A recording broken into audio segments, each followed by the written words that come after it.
Hello, this is Gabriel Thibault with Breaking Expectations, a podcast about the joys of disability and all that it includes. Here you'll hear stories and roundtables of individuals who have gone through different journeys in their lives than the one that you think you'll take. But the twist of it is, if you're lucky enough, you'll take this journey too. So the first question I have is how do you want to describe yourself to the podcast to the listeners and viewers of this podcast? Okay. My name is Tracy O'Dell, and I would describe myself as a lifelong advocate on disability issues, many different ones. Um, just because of my background of growing up in an institution, I've been very committed to services that help people to be able to live in the community on our own terms. Is there a key moment that you've seen positive change with disability independence first personally, and then after we'll talk about the wider independent living community? Yeah, I guess I kind of felt things were changing probably in the early 80s around the International Year of People with Disabilities. There was a lot of attention on, on the way people were discriminated against because of disabilities, the barriers that we had to deal with for employment, for school, for raising families, to healthcare, like everything.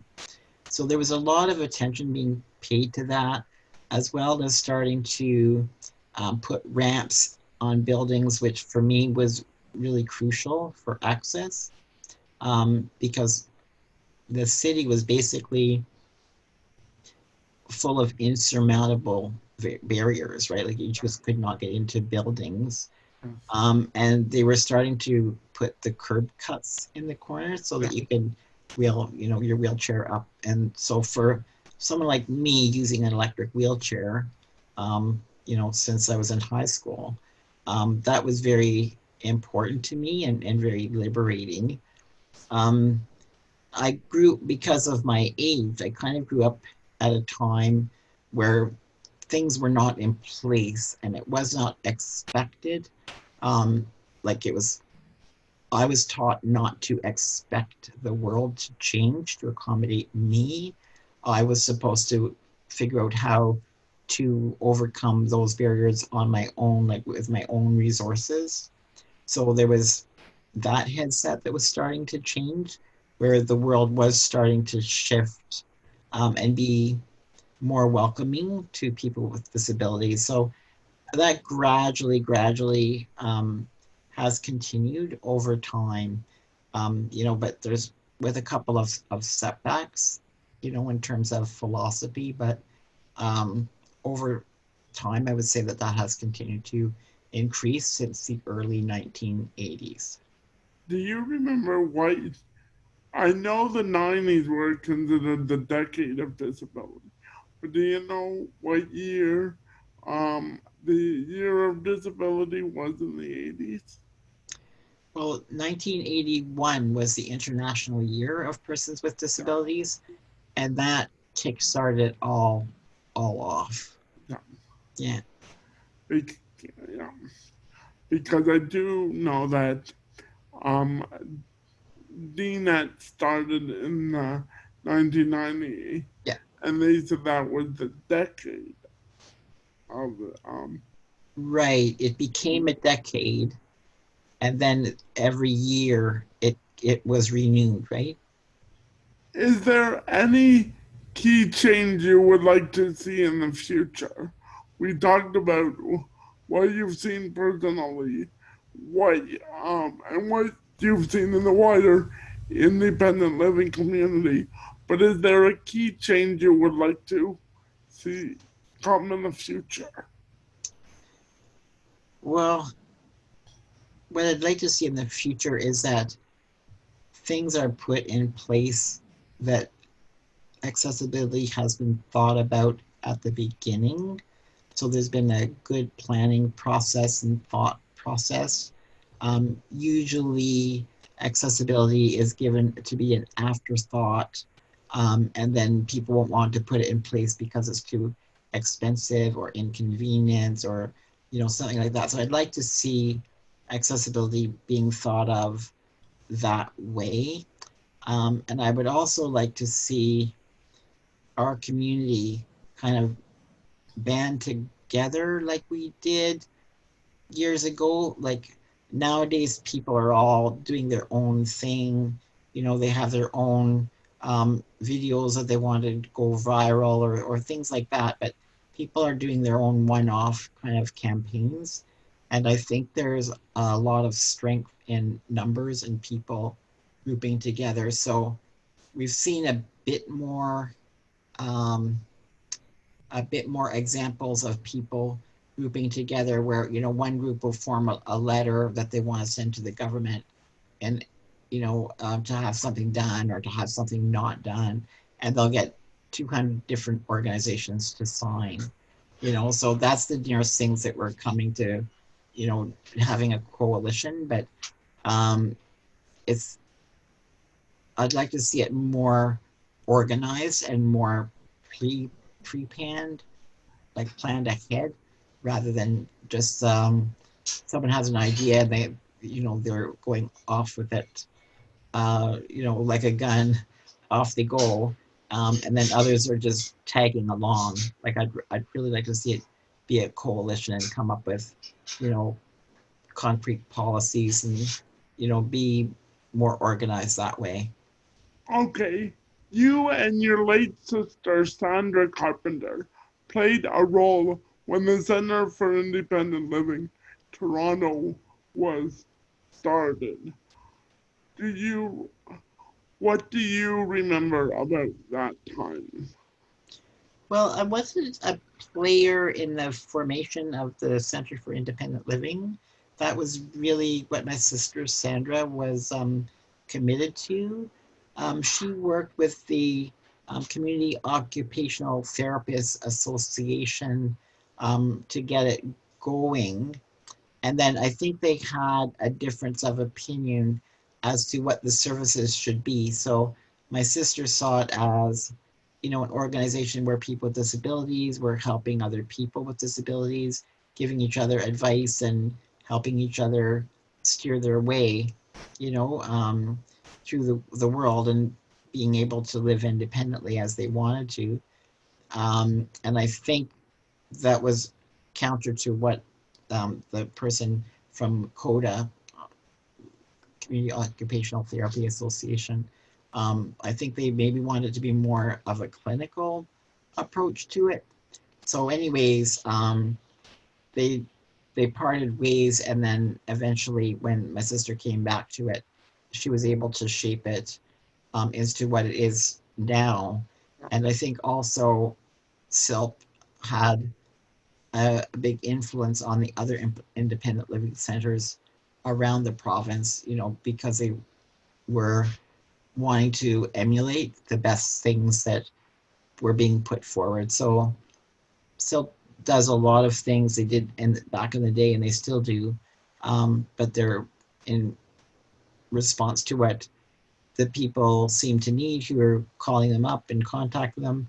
Also the strengths and the skills of the people that are attracted to come and work at SILP. So yeah, and I mean that became the hub for the administration for the direct funding program, which was considered to be very controversial. And the day the government didn't want to give people with disabilities our own funds to hire our own staff. They thought it would be abused or that other people would take advantage of us, and we wouldn't get to spend the money on the services, that the money would be siphoned off for something else. Yeah. And anyways, I was involved with that committee to just demonstrate ways that it could work and ways that we could be accountable for the money, so that wouldn't need to be a concern. And so now the program is still running like, decades later. So it's a very successful program. Now, what year did the direct funding program start? Oh, off the top of my head, I would have to look it up Okay. on self, but I'm pretty sure it's been around for over 20 years now. Yeah, no, it definitely has been. It definitely has been 20 years because it was running. It was running when I came to Yeah, Toronto, and I maybe was even 20. 25, maybe even 25 years. Yeah, because I know there were a few people before then that lived independently using order and councils. Yes. Now I know you helped set up the DNet Digital Archive. Why do you think this is so important? Well, the DNet archive is kind of a little snapshot of history, right? So, Yes. like, it's a time capsule of what was happening at a time when we were both exposing the things that were problematic for us, and at the same time there was an effort on behalf of governments and sometimes private employers and sometimes just everyday people to take the barriers down so that we could live our lives. So I think DNEC helped to um, catalog that, just by demonstrating, making films and shows around the various like news articles or so on. They were capturing a major conference that was held in Vancouver around Independence Now. That was a very strong conference. People I wasn't there myself, but from what I understand, that people went there, felt that it was very a bonding experience, right? So a lot of people who went there were advocates, and it strengthens their sense of advocacy, their connections with people right across the country. So it wasn't just like your little neighborhood, in your city that you worried about, but you saw the commonalities right across the country that everybody was facing. So it was good to meet people. And all of that is documented in programs. As I was going through the programs and cataloging the content and seeing the people who were speaking at different things. And it's like, oh yeah, that person's still around now, or quite a few people are not still around, but I know the names of a lot of people who are very influential in government who made things happen, and people who were influential among our community of people with disabilities. And it's like, I know a lot of those names as well. Is there an archive story we should watch? There's like a lot of ones. Um, Mm. I like the ones that were showing employers who were making it possible for people to be employed in the community, making, like making a living, getting paid real work for real pay, or getting real pay for real work, I should say. I like ones like that. Um, just from a historical point of view, to see what people had to say, about legislation that might be coming into being, and this kind of thing, because that was the beginning of trying to push for, in our province in Ontario, to push for the Accessibility for Ontarians with Disabilities Acts. Like that started, you know quite a long time before it actually happened as well. Is there is there anything else you would like to say before we end this interview, to the um D-Next project or D-Next community, or just even think of this as a time capsule for people listening and viewing in the future? Well, I mean, it is a time capsule, but I know that, Don Paramaki, who's one of the people who got that started, um, you know, was talking about next, like where do we go next with this, and Yeah. doing like a then and now, so what has changed. So maybe there's a show around how it came to be that we have curb cups. And so what does that mean to people now? And is that still a fight to be able to do it? Or what does it mean to be a parent with a disability raising a child? Like, what's the same and what's different, in terms of Yeah. how people relate to you as a parent? What are your issues around getting health care? All of these kinds of things.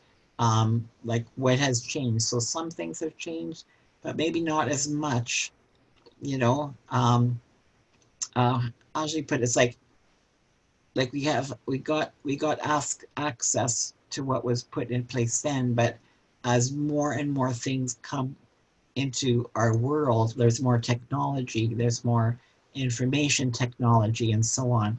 That necessarily has not kept up. Like if you use JAWS as a screen readers, a lot of the websites are not accessible to that. A lot of programs are not accessible.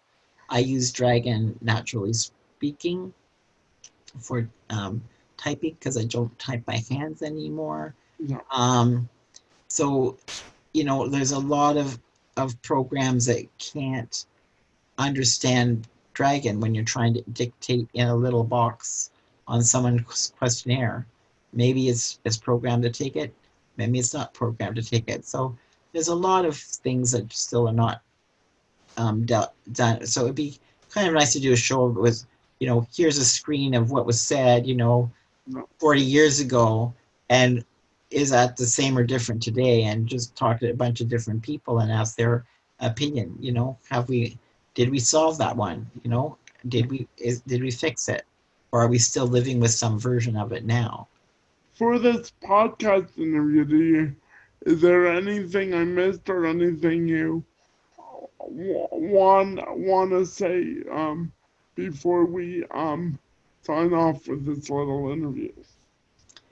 Well, I think what you're doing is really important because it's giving a voice, to people to bring their bring forward what is important to each person as part of their community. I think that's really important.